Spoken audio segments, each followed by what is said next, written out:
दोस्तों, हमारा ज्यादा अच्छा बनना ही हमारे लिए बुरा साबित होता है। जो भी इंसान जितना अच्छा बनता है या जितना अच्छा होता है वह उतना ही दुखी रहता है। आखिर हमको एक अच्छा इंसान क्यों नहीं बनना चाहिए? इसी विषय पर आज हम आपको महात्मा बुद्ध की एक कहानी सुनाने वाले हैं, जिससे आपको पता चलेगा कि हमको एक अच्छा इंसान क्यों नहीं बनना चाहिए। नमस्कार दोस्तों, आपका स्वागत है। तो शुरू करते हैं। घने जंगलों के बीच बसे गांव में रहने वाला सबल नाम का एक युवक स्वयं अपनी अच्छाई और सीधेपन की वजह से बहुत ही परेशान था। एक दिन सबल एक बौद्ध गुरु के पास आता है और कहता है, गुरुवर, मैं एक बहुत ही सीधा और अच्छा व्यक्ति हूँ, इतना सीधा कि शायद ही आपने आज से पहले मुझसे सीधा व्यक्ति देखा होगा। मैं हमेशा ही सबकी मदद करने की कोशिश करता हूँ, सबको खुश रखने की कोशिश करता हूँ, लेकिन सब मेरा फायदा उठाते हैं, मेरा मजाक बनाते हैं और कोई भी मुझे गंभीरता से नहीं लेता। यहाँ तक कि मेरे घर वाले भी मेरी इज्जत नहीं करते और ना ही घर के किसी महत्वपूर्ण काम में मेरी राय लेते, जबकि अपने दोनों भाइयों की तुलना में मैं सबसे ज्यादा काम भी करता हूँ, घर वालों की बात भी मानता हूँ, माँ बाप की सेवा भी करता हूँ और घर के सभी लोगों को खुश रखने की कोशिश भी करता हूँ। लेकिन मेरी भावनाओं को कोई भी नहीं समझता, सब मेरा फायदा ही उठाते हैं। आखिर मेरे साथ ही ऐसा क्यों होता है? सबल की पूरी बात ध्यान से सुनने के बाद बौद्ध गुरु बोले, किसने कहा कि तुम एक सीधे और अच्छे व्यक्ति हो? असल में तुम एक अच्छे व्यक्ति होने का दिखावा कर रहे हो। ये सुनते ही सबल को बुरा महसूस हुआ, लेकिन वह फिर भी बौद्ध गुरु की बात सुनता रहा। बौद्ध गुरु ने उससे पूछा, अच्छा बताओ कि तुम हर व्यक्ति की मदद क्यों करना चाहते हो? क्यों तुम सबको खुश रखने की कोशिश करते हो? सबल ने कहा, गुरुवर, मैं सबकी मदद इसलिए करता हूं ताकि सामने वाला मुझे भी खुश रखे, मेरी बात माने, मेरी इज्जत करें, मेरी भावनाओं को समझे और मुझे एक अच्छा इंसान माने। बौद्ध गुरु ने कहा, बस यही तुम्हारी समस्या है कि तुम दूसरों को खुश रखने का प्रयास कर रहे हो ताकि वह भी तुम्हें खुश रखे। तुम अपनी खुशी दूसरों के अंदर ढूंढ रहे हो। तुम दूसरों की नजरों में अच्छा बनने और खुद की तारीफ सुनने के लिए सामने वाले की जी हुजूरी कर रहे हो और फिर उम्मीद कर रहे हो कि सामने वाला भी तुम्हारे साथ वैसा ही व्यवहार करेगा। तो तुम गलत हो, क्योंकि कोई भी ऐसे व्यक्ति को गंभीरता से नहीं लेता जो लोगों की हर बात में हाँ मिलाता हो। अब मैं तुम्हें कुछ ऐसी आदतें बताता हूं जो तुम और तुम्हारे जैसे खुद को अच्छा मानने वाले लोगों के अंदर होती हैं। पहली आदत, खुद को अच्छा मानने वाले लोग यह दिखाने की कोशिश करते हैं कि वह लोगों का ध्यान रखते हैं, उन्हें लोगों की चिंता है, इसलिए वे सबकी मदद करने पहुंच जाते हैं, फिर चाहे सामने वाले को उनकी मदद की जरूरत हो या ना हो। दूसरी आदत, खुद को अच्छा मानने वाले लोग दूसरों से खुद की तारीफ के भूखे होते हैं, इसलिए वह ज्यादातर मौकों पर वही काम करते हैं जिससे सामने वाला खुश हो और उनकी तारीफ करें।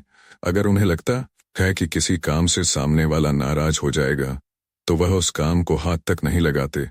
तीसरी आदत, खुद को अच्छा मानने वाले लोगों को लगता है कि उन्हें अपनी कमियों और कमजोरियों को दूसरे लोगों से छुपाना चाहिए, क्योंकि उन्हें लगता है कि अगर दूसरों को उनकी कमियों और गलतियों के बारे में पता चल गया तो लोग उनका मजाक बनाएंगे, उनकी बेइज्जती करेंगे, उन पर गुस्सा होंगे और उन्हें एक कमजोर व्यक्ति मानेंगे।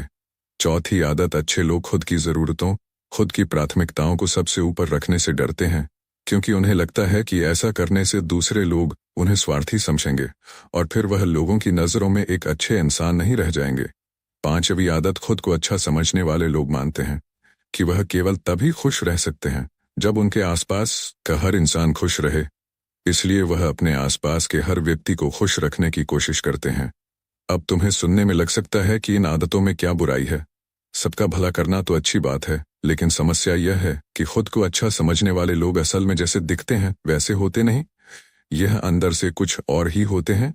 जैसे कि पहला, अच्छाई का दिखावा करने वाले लोग ज्यादातर मौकों पर ईमानदार नहीं होते, क्योंकि वह अच्छा बनने के चक्कर में दूसरों की बुराई को भी छिपा देते हैं। यह लोग सामने वाले को कभी भी उसकी गलतियां नहीं बताते और केवल वही बोलते और करते हैं जिससे सामने वाला खुश रहे। दूसरा, खुद को अच्छा समझने वाले लोग दूसरों को खुश करने के पीछे इतने पागल होते हैं कि वह कई बार जरूरी और दूसरों के लिए आवश्यक बातों और कामों को भी उनसे छिपा के रखते हैं और उन्हें बताते नहीं ताकि सामने वाला उनसे खुश रहे। तीसरा, अच्छे लोग अपनी जरूरतों और अपने कामों को महत्व नहीं देते, इसीलिए यह अपना कार्य किसी दूसरे से करवाने से घबराते हैं। चौथा, खुद को अच्छा मानने वाले लोग केवल पाने की उम्मीद से ही कुछ देते हैं। यह इस बात का दिखावा तो करते हैं कि यह दूसरों की मदद करना चाहते हैं, लेकिन यह मदद सिर्फ इसीलिए करते हैं ताकि सामने वाला इनकी तारीफ करे, इन्हें अच्छा इंसान समझे और ज़रूरत पड़ने पर इनकी भी मदद करे। लेकिन अगर इन्हें मदद के बदले मदद नहीं मिलती तो यह गुस्सा हो जाते हैं, सामने वाले से अंदर ही अंदर नफरत करने लगते हैं और उससे बदला लेने का मौका खोजने लगते हैं। पांचवा, खुद को अच्छा दिखाने वाले लोग दूसरों को ना नहीं बोल पाते, उन्हें मना नहीं कर पाते और दूसरों के काम करने के चक्कर में यह अपने और अपने परिवार के जरूरी कामों को भी पूरा नहीं कर पाते। छठा, अच्छे लोगों को लगता है कि सभी उन्हें पसंद करें, सभी इनसे प्यार करें, जिससे दूसरे लोगों को इनका दोस्त बनने या इनके साथ संबंध रखने में दिक्कत होती है, क्योंकि यह हर किसी का सबसे पसंदीदा इंसान बनना चाहते हैं। यह सारी बातें सुनने के बाद सबल ने बौद्ध गुरु से कहा, तो आपके कहने का मतलब है कि हम एक अच्छे इंसान न बने बल्कि एक बुरे इंसान बन जाएं और लोगों का फायदा उठाए। बौद्ध गुरु ने मुस्कुराते हुए कहा, नहीं, मैं तुम्हें बुरा इंसान बनने के लिए नहीं कह रहा, लेकिन हाँ, तुम्हें बहुत सीधा इंसान भी नहीं बनना। और मैं तुम्हें बताता हूं कि एक व्यक्ति को कैसा इंसान बनने का प्रयास करना चाहिए। तुम्हें एक सीधा या दूसरों की नज़रों में अच्छा इंसान बनने की तुलना में एक सुलझा हुआ इंसान बनने का प्रयास करना चाहिए। एक सुलझा हुआ इंसान वह होता है जिसे सबसे अच्छा इंसान बनने का कोई शौक नहीं है। वह जैसा है वैसा ही खुद को पसंद करता है। वह जानता है कि वह एक इंसान है और उसमें बहुत सी कमियां हैं और वह अपनी कमियों को स्वीकार भी है। एक सुलझा हुआ इंसान यह भी अच्छे से जानता है कि उसकी और उसके परिवार की कुछ महत्वपूर्ण ज़रूरतें हैं जिन्हें उसे ऊपर रखना होगा, वरना उसके साथ साथ उसके परिवार का जीवन भी परेशानियों में पड़ जाएगा। हो सकता है कि उसकी ऐसी सोच की वजह से उसके आसपास के लोग, उसके मित्र या रिश्तेदार उससे नाराज हो जाएं, लेकिन वह इसे भी स्वीकार है। यहाँ पर बात स्वार्थी होने की नहीं बल्कि जीवन की सच्चाई को स्वीकारने की है, क्योंकि तुम बुद्ध नहीं हो गए हो कि तुम्हारी कोई नहीं है, किसी से कोई उम्मीद नहीं है या कोई ज़रूरत शेष नहीं रही। तुम एक साधारण इंसान हो और एक साधारण इंसान की सोच के साथ अगर तुम सबको खुश रखने का प्रयास करोगे तो तुम हमेशा दुखी रहोगे, क्योंकि तुम्हारी भी सामने वाले से उम्मीदें बढ़ेगी और जब वह उम्मीदें पूरी नहीं होगी तो तुम दुखी हो जाओगे।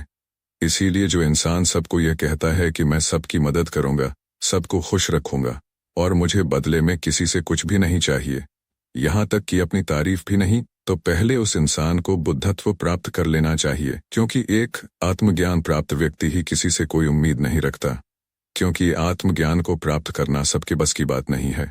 इसीलिए तुम्हें इस जीवन के सत्य को स्वीकारना होगा और खुद को शोषण का शिकार व दुखी होने से बचाने के लिए एक सीधा इंसान बनने की बजाय एक सुलझा हुआ इंसान बनने का प्रयास करना होगा। अब मैं तुम्हें बताता हूं कि एक सुलझे हुए इंसान में क्या क्या विशेषताएं होती हैं। पहली विशेषता यह अपनी और अपने चाहने वालों की ज़रूरतों को ऊपर रखते हैं।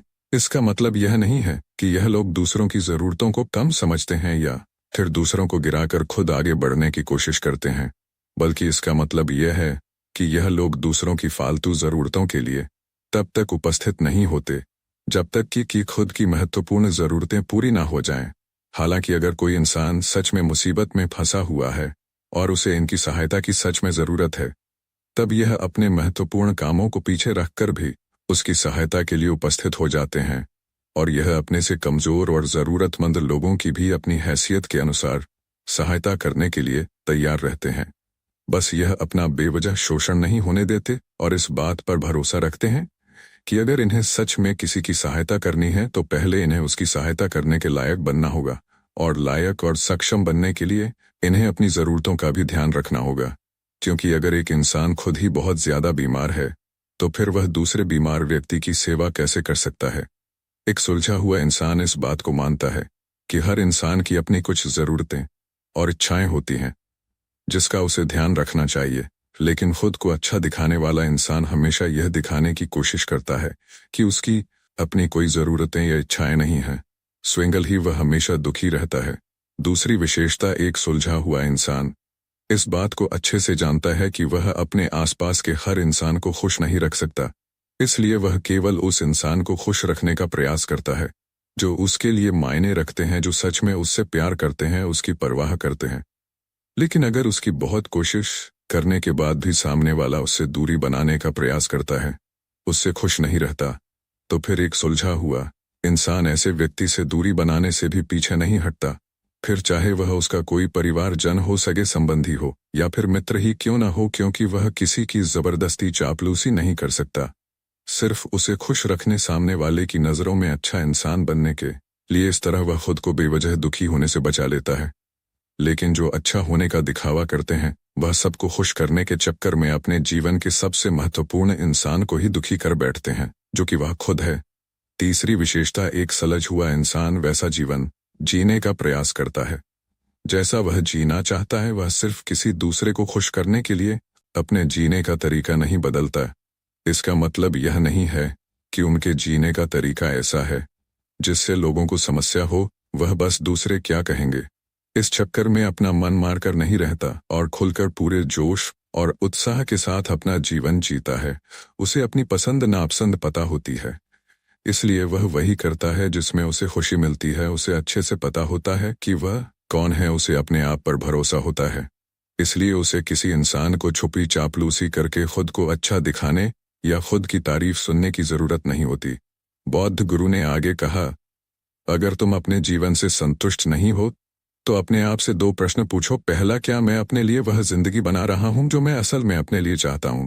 और दूसरा, अगर मैं नहीं बना रहा तो क्यों नहीं बना रहा? जब तुम इन दोनों सवालों के बारे में गहराई से विचार करोगे, तब तुम जान पाओगे कि तुम अपनी मनचाही जिंदगी सिर्फ इसलिए नहीं बना पा रहे हो क्योंकि तुम दूसरों के सामने अच्छा बनने का प्रयास कर रहे हो, जिसकी वजह से तुम अपने लक्ष्यों और जरूरतों को प्राथमिकता नहीं देते हो और दूसरों को ही खुश करने में लगे रहे हो। इसलिए अगर तुम खुशहाल और मनचाही जिंदगी जीना चाहते हो तो एक सुलझा हुआ इंसान बनने का प्रयास करो, ना कि सीधा इंसान। इतना कहाकर बौद्ध गुरु मौन हो गए। सबल को भी अब समझ आ चुका था कि उसे एक सुलझा हुआ इंसान बनना है, ना कि सीधा। सबल ने इतनी अमूल्य जानकारी के लिए बौद्ध गुरु का धन्यवाद किया और वहां से चला गया। दोस्तों, यह कहानी आपको कैसी लगी? अपने सुझाव हमें कमेंट बॉक्स में जरूर दीजिए और हमारे चैनल को सब्सक्राइब कर दीजिए। धन्यवाद और नमो बुद्धाय। अगली कहानी, अकेले रहना क्यों जरूरी है? अकेलापन एक ऐसा शब्द जिससे सब घबराते हैं। अगर मैं कहूं कि आपको अकेले रहना है तो आप परेशान हो जाएंगे, क्योंकि हमें इसकी आदत नहीं है, ना ही हम ऐ करना चाहते हैं। अब के बदलते समय के साथ लोगों का रहन सहन तो बदल ही रहा है, साथ ही जीने का तरीका भी बदल रहा है। कई लोग ऐसे हैं जो किसी मजबूरी में, जैसे नौकरी आदि के कारण, अकेले रहते हैं, तो कई लोग ऐसे होते हैं जो अपनी मर्जी से अकेले रहना पसंद करते हैं। अपने कार्य को सच्ची लगन से अकेले ही करते हैं। जो लोग अपनी मर्जी से अकेले रहते हैं, उनमें कुछ अलग ही गुणों का निर्माण होता है। ऐसे लोग जीवन में सफलता जल्दी हासिल कर लेते हैं और अन्य लोगों से अधिक खुश मिजाज स्वभाव के होते हैं। अगर आपने अकेले रहने के फायदे समझ लिए तो मानो आपने अपने पूरे जीवन का लक्ष्य ही समझ लिया। और एक सच यह भी है कि अकेले रहना इतना भी आसान नहीं है कि हर कोई अकेला रह सके। लेकिन अकेला रहने का मतलब यह भी नहीं है कि हम अपने परिवार, अपने समाज से दूर रहे। अकेले रहने की भी एक कला है जो आपको आगे इस कहानी में पता चलेगी।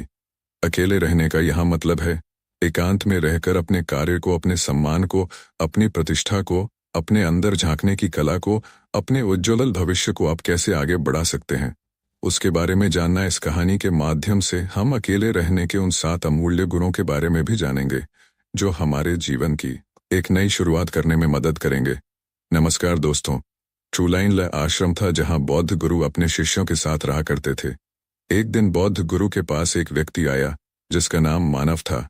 मानव ने गुरु को प्रणाम किया और बोला, गुरुदेव, मेरे दुखों का क्या कारण है? बौद्ध गुरु बहुत ही बड़े आत्मज्ञानी व्यक्ति थे।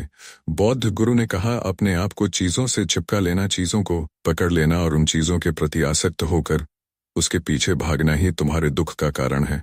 मानव ने गुरु को धन्यवाद किया और कहा, गुरुदेव, आपने तो मेरी समस्या का समाधान कर दिया। मैं इतने दिनों से अपनी समस्या का समाधान करता था, आपका बहुत बहुत धन्यवाद। यह कहकर मानव वहां से जाने लगा। गुरु ने कहा, पूरी बात तो सुन लो। मानव ने कहा, नहीं गुरुदेव, आपका इशारा मिल गया, बस वही काफी है। वैसे भी समझदार को इशारा ही काफी होता है। इतना कहकर मानव वहां से चला गया। 1 महीने के बाद मानव फिर से बौद्ध गुरु के पास आया। इस बार मानव का हाल बहुत ही बुरा था। वह बहुत ही दुखी था। वह सीधे गुरु के चरणों में गिर पड़ा और कहने लगा, गुरुदेव, आपने जो कहा था मैंने वैसा ही किया, पर मैं आज भी दुखों से घिरा हुआ हूं, जैसे संसार के सभी दुख मुझ पर ही आ पड़े हैं। बौद्ध गुरु ने मानव से पूछा, तुमने ऐसा क्या किया? मानव ने कहा, मुझे अपने परिवार वालों से, मित्रों से, रिश्ते आड़ से दुख मिल रहा है। मैंने उन्हें छोड़ दिया और छोड़कर चला गया। मुझे 2-4 दिन तो मुझे अच्छा लगा, पर धीरे धीरे मुझे उनकी याद आने लगी। अपने माता पिता, अपनी पत्नी, अपने बच्चे याद आने लगे, रिश्तेदार याद आने लगे, यहाँ तक कि मुझे अपने शत्रु भी याद आने लगे। इतना दुखी तो मैं उनके पास रहकर भी नहीं था जितना मैं उनसे दूर होकर हो गया हूँ। इसलिए आज मैं वापस घर जाने के लिए निकला था और आपके पास आ पहुंचा। आपने मुझे इतनी गलत सलाह क्यों दी? बौद्ध गुरु मुस्कुराए और कहने लगे, परिवार को छोड़कर भागे, मित्रों, रिश्तेदारों, यहाँ तक कि शत्रुओं को भी छोड़कर भागे, पर यह तुम्हारी गलत फहमी थी कि तुम छोड़कर भाग रहे हो। वास्तव में तुम उन्हें लेकर भाग रहे थे। मानव ने कहा, पर गुरुदेव मैं तो किसी को अपने साथ नहीं लाया। बौद्ध गुरु ने कहा, जो चीज हमें दुख देती है वह कहीं बाहर नहीं होती, यहाँ तक कि जो हमें सुख देती है वह भी बाहर नहीं होती। ये सब परिवार वाले, रिश्तेदार, मित्र, शत्रु, ये सब कहाँ बसते हैं? ये सब हमारे मन में बसते हैं। और जब तुम भागे तो तुम अपने मन को साथ लेकर भागे, और ये सब तुम्हारे मन में तुम्हारे साथ भाग रहे थे, तो तुम इनसे कहीं दूर गए ही नहीं। जब जो चीजें मन में बसी हो और वह आसपास हो, वह हमें बहुत ज्यादा लगती है, पर वास्तव में वह बहुत कम होती है। और जब हम इन चीजों से दूर हो जाते हैं, यानी छोड़कर भाग जाते हैं, तब मन उन चीजों को पाने के लिए फिर से प्रयास करने लगता है, और तब यह चीजें बहुत ज्यादा दुख देती है, जैसा तुम्हें हो रहा है। मानव ने कहा, तो गुरुदेव अब मैं क्या करूं? चीजों के साथ रहो तो दुख, चीजों को छोड़कर जाओ तो दुख। क्या मैंने सिर्फ दुख उठाने के लिए ही जन्म लिया है? बद गुरु जोर जोर से हंसने लगे और कहने लगे, यह बात बिल्कुल सत्य है। यहाँ सब सिर्फ दुख उठाने के लिए ही जन्म लेते हैं, पर यह भी सत्य है कि इन दुखों के पार सुख भी है, और उस सुख के पार दुख भी है। जिन चीजों में हमें सुख नजर आता है वह दुख देते हैं, और जिनमें दुख नजर आता है वही सुख का कारण बन जाते हैं। मानव ने कहा, गुरुदेव क्या इस सुख दुख के माया जाल से बाहर निकलने का कोई रास्ता नहीं है? बुद्ध गुरु कहने लगे, रास्ता तो है। अगर तुम इसी दुनिया में रहना चाहते हो, इन सब के साथ रहना चाहते हो, तो तुम्हें एक काम करना होगा। तुम ऐसे रहो जैसे कि तुम इस दुनिया में अकेले हो, सबके साथ रहो पर अकेले रहो। मानव ने कहा, पर गुरुदेव यह कैसे हो सकता है? बुद्ध गुरु मानव को एक जगह पर ले गए जहां एक मेला लगा हुआ था। वहां बहुत भीड़ थी। बुद्ध गुरु ने कहा, अपने आसपास देखो, क्या तुम यहाँ किसी को जानते हो? मानव ने सिर हिलाते हुए कहा, नहीं, यहाँ कोई भी मेरी जान पहचान वाला नहीं है। बुद्ध गुरु ने कहा, क्या तुम यहाँ अकेले हो?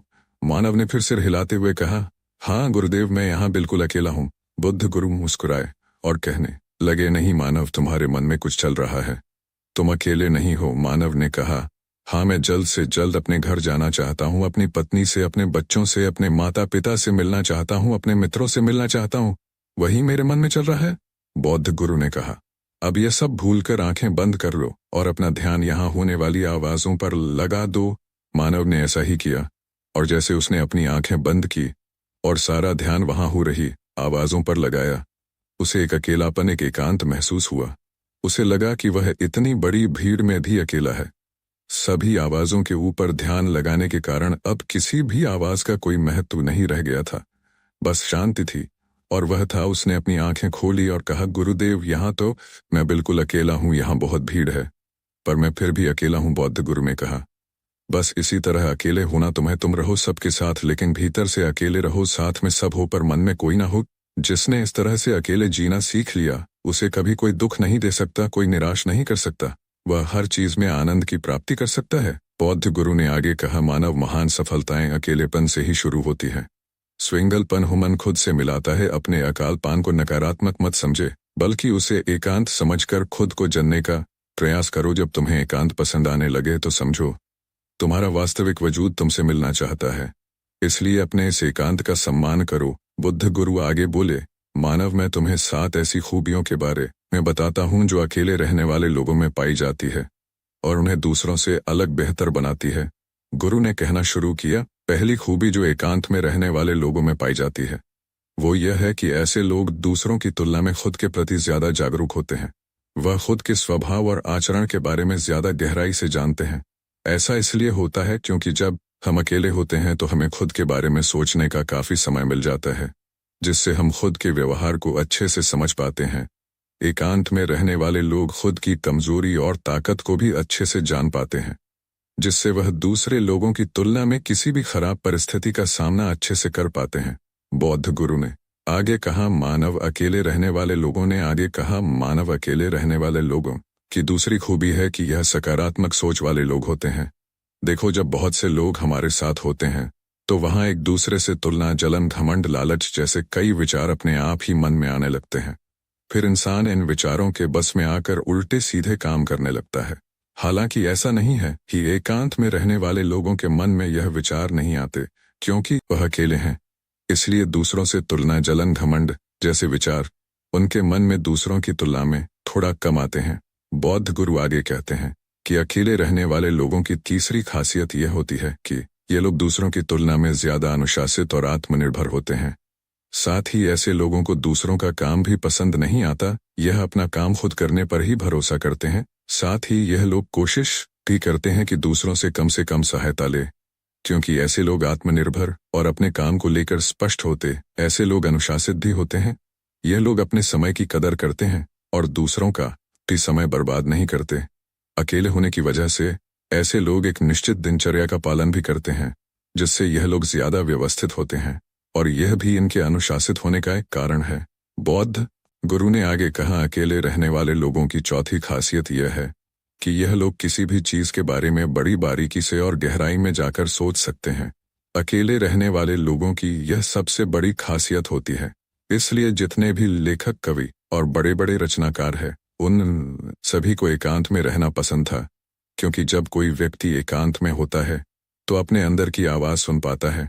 जितने भी बड़े आविष्कार हुए हैं, उन सब की शुरुआत एकांत में हुई थी, क्योंकि एकांत में रहकर ही किसी भी चीज के बारे में बड़ी बारीकी से सोचा और समझा जा सकता है। बौद्ध गुरु ने आगे कहा, एकांत में रहने वाले लोगों की पांचवी खूबी यह है कि इनका व्यक्तित्व सबसे अलग हटकर होता है। यह लोग ज्यादातर दूसरे लोगों के साथ रहते हैं। यह अकेले रह ही नहीं पाते, यह कितनी भी कोशिश कर ले, लेकिन जाने अनजाने में दूसरों के व्यक्तित्व का कुछ हिस्सा उनके अंदर आ ही जाता है।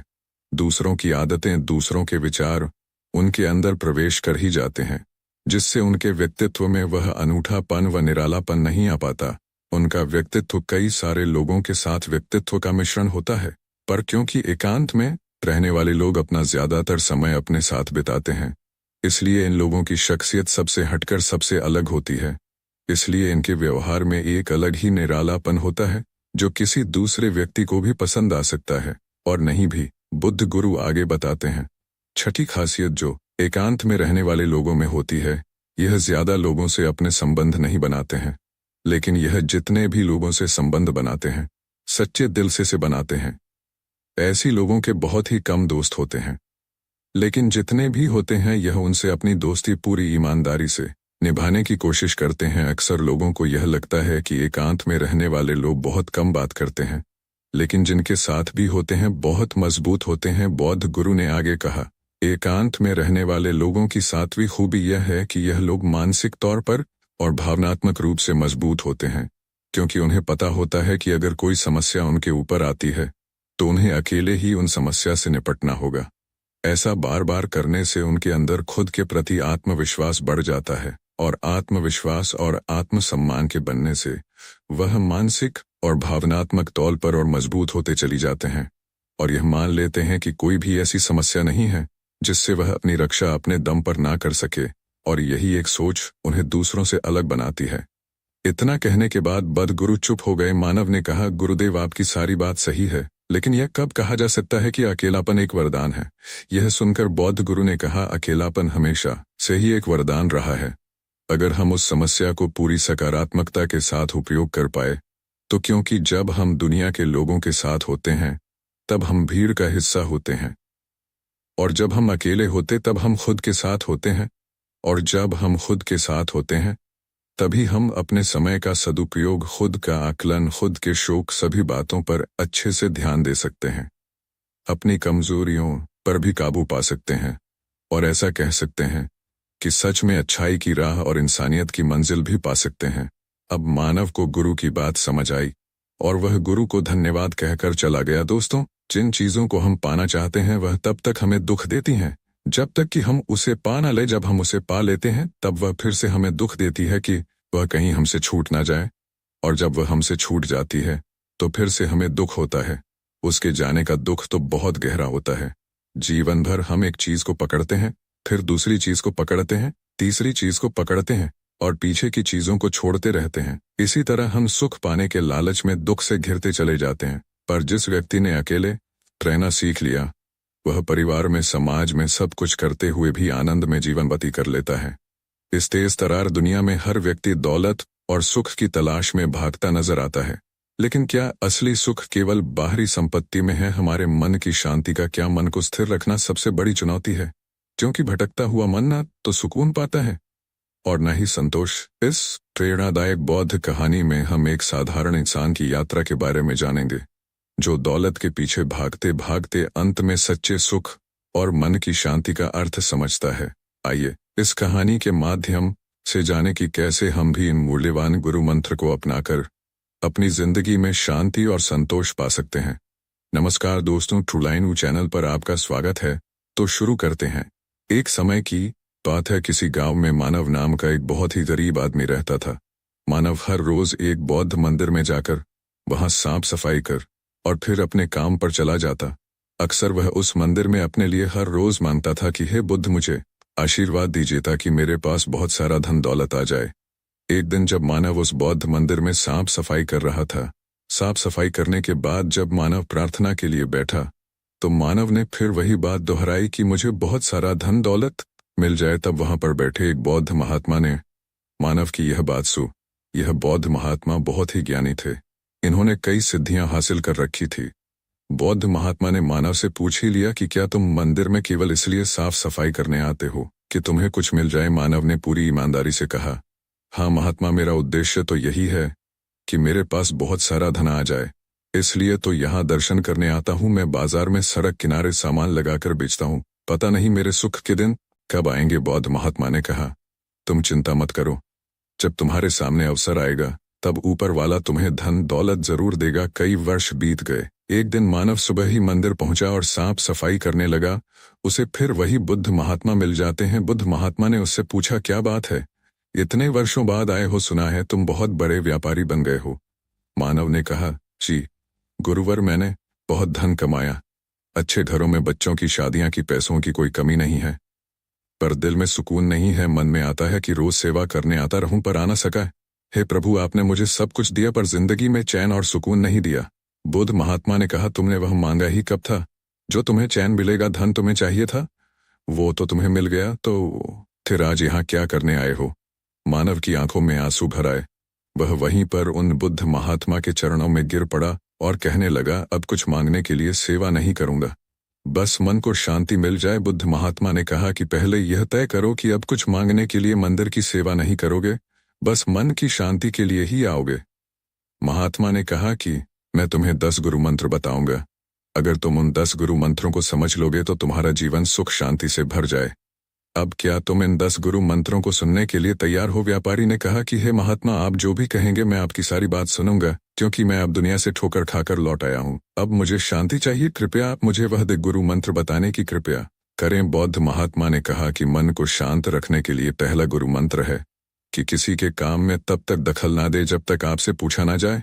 बौद्ध महात्मा ने कहा कि कई बार यह देखने को मिलता है कि कुछ लोग बिना राय मांगे अपनी राय देने लगते हैं, जिससे कई बार होता है कि सामने वाले को उसकी बातें अच्छी नहीं लगती। जब तक आपसे बोला ना जाए तब तक आप किसी के काम में दखल अंदाजी ना करें। अगर आप हर जगह इधर उधर की फालतू की बातें करते रहोगे, दूसरों के कामों में टांग अड़ा रहेंगे, तो आप तमाम विचारों में उलझे रहेंगे जो आपके मन को हमेशा अशांत करता है। बौद्ध महात्मा ने कहा कि मन की शांत करने का दूसरा गुरु मंत्र है माफ करना और भूल जाना। कई बार कुछ लोगों के मन में कोई बात बैठ गई, वे उस बात पर बार बार विचार करते रहते हैं कि यह क्यों हो गया, वह कैसे हो गया, उसने मेरे साथ ऐसा क्यों किया।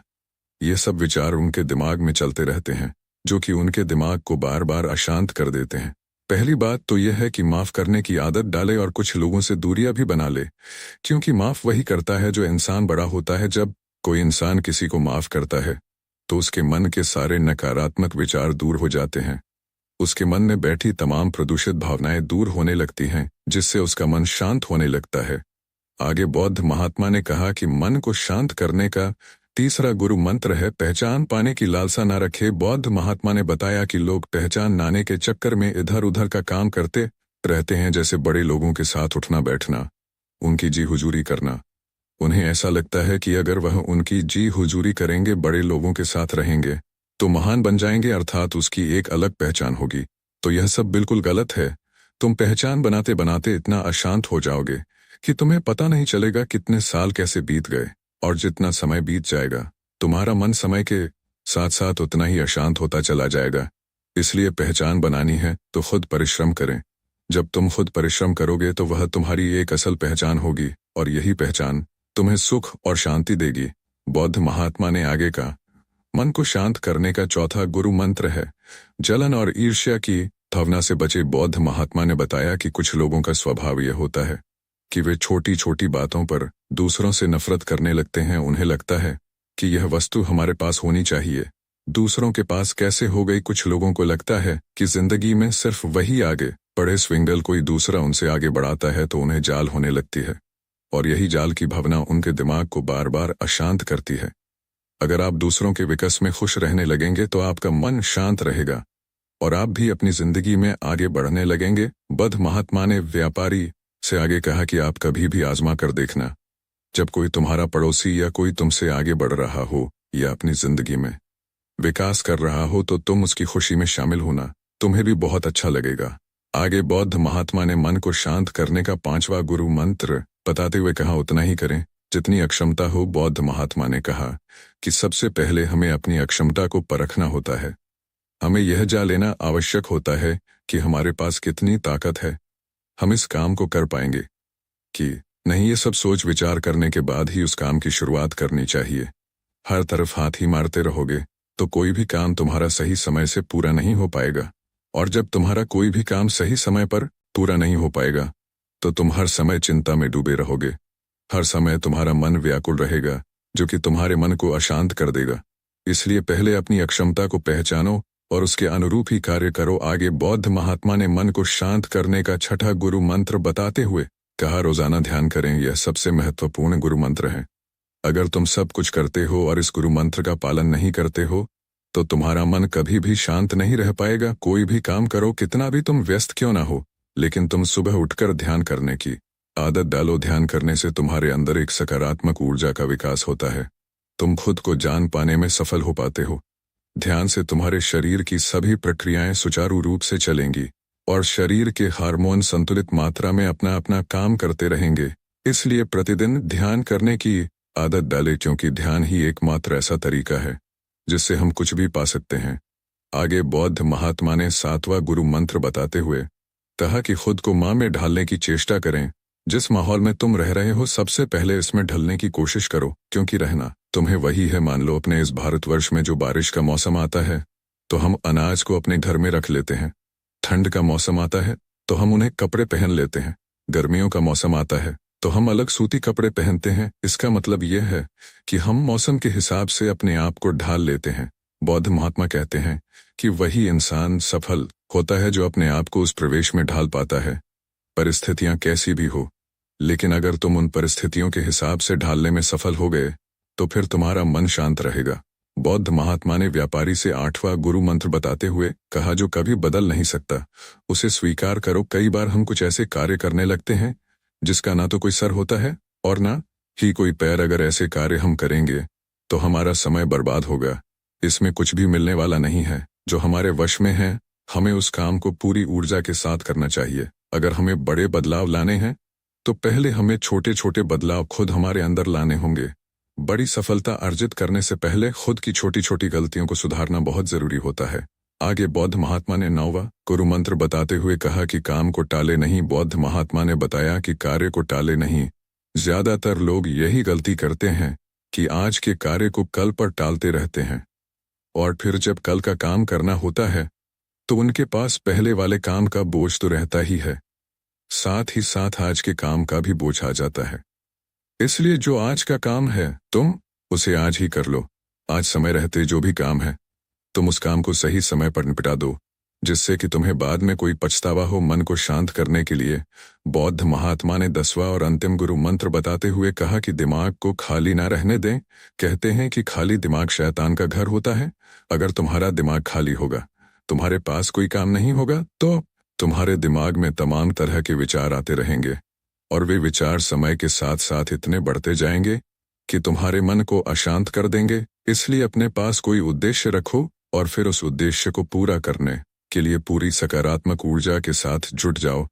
जिसके जीवन में कोई उद्देश्य ही नहीं रहता या वह अपने उद्देश्य को सही से पालन नहीं करता, तो उसके दिमाग में तमाम तरह के फालतू के विचार पनपते रहते हैं, जिससे कि उसका मन अशांत हो जाता है।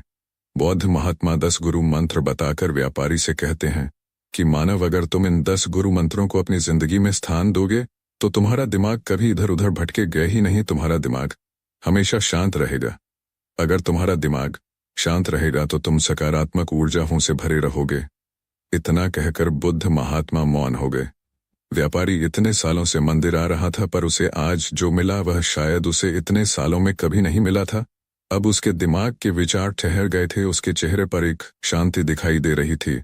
वह उन बौद्ध महात्मा का धन्यवाद करने के बाद अपने घर वापस आ गया। यह कहानी हमें यह सिखाती है कि सच्ची शांति और संतोष बाहरी सुख सुविधाओं में नहीं, बल्कि अपने मन के सही मार्गदर्शन में है। बौद्ध महात्मा द्वारा दिए गए इन 10 गुरु मंत्रों का पालन कर व्यापारी ने अपने जीवन में असली शांति का अनुभव किया और सच्चे संतोष का अर्थ समझा। यह 10 गुरु मंत्र हमें भी सिखाते हैं कि कैसे अपने मन को स्थिर रखें और संतुलित जीवन जिए। जब हम अपने मन को शांत कर लेते हैं, तब हमें बाहरी परिस्थितियां विचलित नहीं कर पाती और हम अपने अंदर एक असीम शांति और सुख का अनुभव करने लगते हैं। दोस्तों, ज्यादातर ऐसा होता है कि जब हमारा साथ कोई नहीं देता और हम बिल्कुल अकेले पड़ जाते हैं, और कुछ लोग स्वभाव से ही अकेला रहना पसंद करते हैं, और हमने काफी बार भी सुना है कि हमें अकेले रहना चाहिए। अब हमारे मन में बहुत सारे सवाल उठते हैं, जैसे कि क्या हमें अकेले रहना चाहिए, और दूसरा सवाल कि हमें अकेले क्यों रहना चाहिए, और ऐसा क्या है जो सिर्फ अकेले व्यक्ति को ही महसूस होता है। आखिर ऐसा क्या है कि हमको अकेले रहने के लिए कहा जाता है। दोस्तों, आज की बौद्ध कहानी में आपके इन सभी सवालों के उत्तर एक कहानी के माध्यम से मिलने वाले हैं। नमस्कार दोस्तों, चैनल पर आपका स्वागत है। तो शुरू करते हैं। एक समय की बात है, किसी गांव में रहने वाला मानव नाम का एक युवक अपने मन के विचारों को जानने के लिए हिमालय की ऊंची चोटियों पर यात्रा कर रहा था। उसने यह सुना था कि इस पर्वत की चोटियों के बीच एक बहुत ही शक्तिशाली और ज्ञानी बौद्ध गुरु रहते हैं। उसे यह लगता था कि शायद उन बौद्ध गुरु के पास उसके अपने प्रश्नों के उत्तर हैं। उसने निश्चय किया कि वह उन बौद्ध गुरु के दर्शन करेगा, लेकिन यह यात्रा इतनी आसान नहीं होने वाली थी। वह घर से निकल तो गया था, लेकिन गुरु तक पहुंचना आसान न था। चलते चलते रात हो गई। दूर दूर तक ना कोई मनुष्य दिख रहा था और ना ही कोई पशु पक्षी। उसे अब थोड़ा बहुत डर भी लगने लगा था। मानव ने एक गुफा के अंदर छुपकर रात गुजारी और अगली सुबह फिर से यात्रा के लिए निकल पड़ा। वह काफी देर से यात्रा कर रहा था और चलते चलते वह बहुत थक गया था, लेकिन अभी तक दूर दूर तक उन बौद्ध गुरु का नामो निशान न था। अब उसका स्वास्थ्य भी खराब होने लगा था। उसने कई दिन से भोजन भी नहीं किया था और वह चलते चलते अंत में बेहोश होकर गिर गया। कुछ समय बाद उसकी आंख खुली और वह फिर यात्रा करने लगा।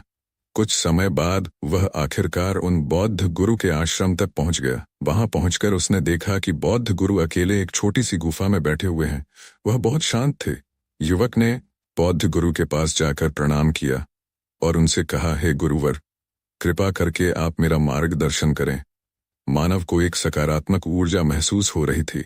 मानव ने कहा, गुरुवर, मैं आत्मज्ञान की खोज में यहाँ आया हूँ। यह सुन बौद्ध गुरु ने कहा, तुम यहाँ से जितना जल्दी हो सके वापस लौट जाओ। यह स्थान तुम्हारे अनुकूल नहीं है। तुम यहाँ पर रहोगे तो तुम कभी ठीक नहीं रह पाओगे, इसलिए तुम यहाँ से लौट जाओ। मानव बौद्ध गुरु से आग्रह करते हुए कहने लगा, हे महात्मा, आप ऐसा ना कहें। मैं यहाँ वापस लौटने नहीं बल्कि आपसे ज्ञान पाने आया हूँ। कृपया करके मुझे ज्ञान दीजिए। लेकिन बौद्ध गुरु ने उसे फिर लौट जाने को कहा। अब मानव उन बौद्ध गुरु के पैरों पर गिरकर याचना करने लगा कि हे महात्मा, मुझे यहाँ से लौटने को न कहिए। मैं बड़ी मुश्किल से बिना कुछ खाए पिए बहुत दूर से आया हूँ। मैंने क्रोध से अपना घर त्याग दिया, क्योंकि वहां पर मेरी भावनाओं और मेरे विचारों को कोई नहीं समझता था। इसलिए अब आप ही मेरा मार्गदर्शन करें। मैं जीवन में बिल्कुल अकेला हो गया हूँ। मेरा साथ देने वाला कोई नहीं है। बौद्ध गुरु ने कहा, यह तो अच्छी बात है। अगर तुम अकेले हो तो तुम अकेले ही पूरा विश्व जीत सकते हो। तुम अपने आप में ही संपूर्ण हो, तुम्हें किसी और की क्या आवश्यकता है। ये तो अच्छी बात है, मानव ने कहा, लेकिन मुझे अकेले रहना नहीं आता। अकेले कैसे रहते हैं, आप ही मुझे बताने की कृपा करें। बौद्ध गुरु ने कहा कि अकेले रहने में बहुत शक्ति है। जो व्यक्ति अकेले रहने की ताकत को समझ जाता है वह इस संसार को जीतने की ताकत रखता है। बौद्ध गुरु ने मन से भटके हुए उस युवक को देखा और कहा, भंते, तुम्हारा मन एक गहरे समुद्र के समान है जिसमें इस संसार की सारी सत्यता और जीवन का ज्ञान छिपा हुआ है। यह समुद्र तुम्हारे अंतर्मन की गहराई में छिपा हुआ है। इसे पहचानने और जानने के लिए तुम्हें ध्यान और तपस्या की आवश्यकता है। जब तुम अपने मन को पहचानोगे तो सारे संसार का ज्ञान और सत्यता तुम्हारे नियंत्रण में होगी। युवक ने कहा, गुरुवर, आप ही कृपा करके बताइए कि मैं शुरुआत किस प्रकार करूं। बौद्ध गुरु ने कहा, पहले तुम सब्र करो और यहाँ से कुछ दूरी पर एक कुटिया बनाकर रहो और तुम्हें मुझसे 2 महीने तक बात नहीं करनी है। तुम 2 महीने में जो भी अनुभव करोगे उसे मुझे 2 महीने बाद बताना। यह सुन मानव बौद्ध गुरु के कहे अनुसार उनसे कुछ दूर एक कुटिया बनाकर रहने लगा। अभी मानव वहां पर नया नया था, इसीलिए उसे अकेले रहने का अनुभव नहीं था। उसे अकेले रहने की आदत नहीं थी। कभी वह अपने परिवार वालों को याद करके रोने लगता तो कभी उसे अपने माता पिता की याद आने लगती। कभी उसे वह सारी बातें याद आने लगती कि किस प्रकार उसके परिवार वाले उसका ध्यान रखते थे, उसे भोजन कराते और उसे कभी भी अपने से दूर नहीं होना देना चाहते थे। उसने सोचा कि बौद्ध गुरु के पास जाकर उस चीज का उपाय पूछूं, लेकिन उसे विद्ध गुरु की कही बात याद आ जाती कि उसे 2 महीने तक उनके पास नहीं जाना है। अब मानव जैसे तैसे ध्यान करने लगा। धीरे धीरे कुछ समय और बीत गया, लेकिन वह अभी भी अकेले रहने से परेशान था। वह बार बार घबरा जाता। वह जब भी ध्यान करने बैठता तो उसके मन में घबराहट होने लगती। वह बेचैन हो जाता और वह चाहकर भी कुछ नहीं कर पा रहा था। कुछ दिनों बाद उसे उन बौद्ध गुरु से दूर रहने की आदत हो गई, लेकिन उसे अभी भी परिवार वालों की याद आती रहती थी। इसी प्रकार समय बीतता गया और देखते ही देखते 2 महीने बीत गए। अब वह अपने ध्यान से चीजों को समझने लगा था। मानव ने बौद्ध गुरु के शब्दों को समझने का प्रयास किया। वह अपनी मन की शांति की खोज में निकल पड़ा। उसकी यात्रा लंबे समय तक चलती रही, लेकिन उसने कभी हार नहीं मानी। उसने अपनी क्षमता को बढ़ाते हुए ध्यान का अभ्यास किया और अपने मन की गहराइयों में समाहित होने का प्रयास किया। रात के अंधेरे में वह ध्यान में मग्न होकर बैठा रहता।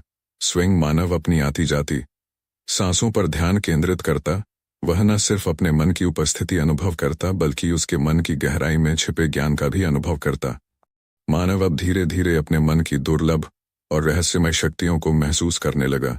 वह देखने लगा कि इस ब्रह्मांड की अद्वितीय शक्ति और समस्त जीव जंतुओं की एकता का अद्भुत रहस्य उसके सामने प्रकट हो रहा था। उसने बौद्ध गुरु के उपदेश को अपनाया और अपने मन के अद्वितीय सागर में डूबने लगा। धीरे धीरे उसके ज्ञान, धैर्य और संवेदनशीलता में वृद्धि होने लगी। वह इस विश्व के रहस्यों को समझने और उसके साथ मिलकर जीवन जीने की कला सीखने लगा था। मानव का मन अब स्वतंत्रता और ज्ञान से पूर्ण था। एक दिन मानव ने बौद्ध गुरु से पूछा कि गुरुवर, अब मुझे काफी समय हो गया है, अब आप मेरे प्रश्नों के उत्तर देने की कृपा करें। बौद्ध गुरु ने कहा, पूछो, क्या पूछना चाहते हो। मानव ने कहा, मेरा सिर्फ एक ही प्रश्न है कि जो लोग अकेले रहते हैं, किसी से ज्यादा बात नहीं करते, खुद में ही मस्त रह, चाहे वह कोई महात्मा हो या कोई बुजुर्ग या कोई युवा व्यक्ति, आखिर ऐसा क्या है जो एक अकेले रहने वाले को खुश और प्रशंसक रखता है। अब बौद्ध गुरु ने मुस्कुराते हुए कहा, ठीक है, मैं तुम्हें अकेले रहने के इस रहस्य के बारे में बताता हूँ। तुम इन बातों को ध्यान से सुनना, क्योंकि अब तुम्हारा जीवन बदलने वाला है। तुम्हारा मन बार बार इसलिए भटकता है क्योंकि मन को अकेले रहना पसंद नहीं है और उसे वश में करना लगभग असंभव है।